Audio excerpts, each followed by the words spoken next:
For the latest installment of Meet Saline for the Saline Post, I'm meeting today with John Loomis of the cheese shop of Saline. This is a newer business to the area that I have come to fondly visit on a regular basis. John, how are you doing today? And thanks for having us. Very good. Thanks for visiting. I just wanted to kind of ask a couple questions so some of the locals can kind of get an idea of what your shop is and what it's all about. I think driving by, maybe you missed the point of the place. I come in here all the time. I love it. You got wine, sandwiches, cheese. I'm actually a bit of a cheesehead, so I always ask John questions about what's good and what's happening. So why don't you tell us a little bit about, where did you get the passion to become a cheese guy, a wine guy? Yeah, I grew up in the dairy business. Okay. And so both my father and all my uncles and all my grandfathers ran dairies in Detroit. And so every summer job I ever had was in these dairies in Detroit. And so when I went off to college and got out of college, I was very happy that I was never going to set foot in another dairy again, because I hated those jobs. But I moved to Chicago, and shortly after my father passed away, my brother called me up and said, "What would you think about, taking, the insurance? So we'll start a small dairy and keep our tradition alive." And I said, "That sounds like a really stupid idea because I don't like those jobs." But he suggested doing a small cheese operation and making cheese, which I'd never done. And it seemed kind of interesting. And one of the things that fascinated me about it was the fact that you have the exact same ingredients in totally different tasting products, and it didn't make sense to me. So I took a sabbatical from my job, which kind of meant I moved to Europe and didn't tell them I was moving to Europe, and worked with cheesemakers over in Wales and in Ireland and some in England, and just learned how to do it over a course of several years, and then came back and started a small cheese dairy with my brother in Ann Arbor, and that would have been in the early 90s. Okay. And so for the average person, I mean, the average consumer is going to get in cheddar, Swiss, that sort of thing. How long does it take to kind of develop and really appreciate some of the finer things that your cheeses bring to the market? Quite frankly, I don't think, to me it's not like wine where you have to you'll taste the difference right away. And then that's what we like to do is, I don't like anybody to ever walk out of here without tasting the cheese first to make sure. If you're not going to like it, don't like it here. Don't get it home and find out you don't like it. So that's one of the advantages we like to do, is make sure everybody tastes the cheeses.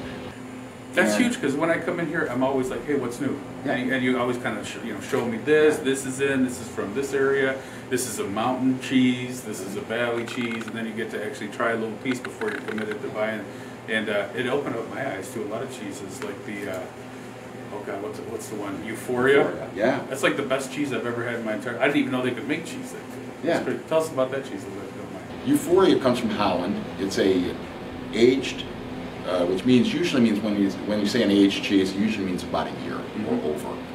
And so it's an aged Gouda made from sheep's milk, and that's what makes it different. Sheep's milk tastes different, it acts different than cow's milk, and the same with goat's milk. Yeah. And they're all going to have their own unique characteristics. What's interesting is that there's it's almost like there's flavor crystals in there. There's like little tasty bits that are like completely different. And so, as a novice, I don't really know much, or I should say I didn't know much about cheese until I started coming in here. But it's fascinating, honestly. I can see how someone gets into cheese just like they would wine. Yeah, exactly. Yeah. Very similar process, very similar thing. And like wine, cheese is alive. It's still alive. It's a living thing. And so it's constantly evolving and changing. And one of the things I love about cheese is I have a cheddar from Seattle here, and this is a February batch. It will taste totally different in April, because now the cows will be out in the pastures, and the flavor of the milk will come from, now they're eating different things. Now they're not in the barn all winter. Eating a steady diet. Now they get out there, and cows, I did this in Wales, cows have a habit of loving things that they shouldn't be eating, like wild onions and stuff, and they can kind of contribute bitter flavors or off flavors. Oh, that's interesting. Those little nuances will come into the cheese in different seasons. So the great thing about it is, if you like this wheel, the flavor of this particular wheel, you really savor it because you may never get it again. Yeah. Oh, that's interesting. So your shop kind of represents one of the things that I really like about Saline. It's big and small all at the same time. So like we're a small town, but you have the ability to get some of the world's finest cheeses, wines, expert advice. I mean, you have a pedigree that goes back, what, 30 years in cheese? And we're just lucky to have John and the cheese shop in Saline in our town. What would you say is your top selling item? Usually cheddar, whether it's a Flores cheddar from Missouri is a big seller. Beecher's cheddar from Seattle's big. Aged Gouda is another very big top seller in the cheese area. And then some of the sandwiches are also big sellers, the beef and cheddar and the caprese sandwich. Yeah, you were just telling me you had the record number of sandwich sales this past weekend. We did. Yes, so it was Sandwich Day. It was Sandwich Day. And the post of that helped us out a lot. I would say if you're in the area and it's lunchtime, come check this out because the sandwiches are a little bit different. And like I said before, it kind of brings something that's a little bit unique but absolutely delicious. I had a sandwich with some brie on it, and almost like prosciutto and brie, and it was delicious. It was absolutely amazing. I love it. Sometimes people that spend a lot of time in kitchens, like I do, you tend to overcomplicate sometimes, and sometimes you get a little bit too much. So sometimes I like to make sure there's a sandwich that's just basically cheese and meat. Yep. And so that's that was right up my alley, man. I love it. What's one of your favorite things about owning a shop here in Saline and in this location? We have a slogan, and it was the best advice I ever got was about life in general was be curious. And people that come in, we get a number of people that have never had some of these cheeses, but they're open to trying them, and they're curious to taste them.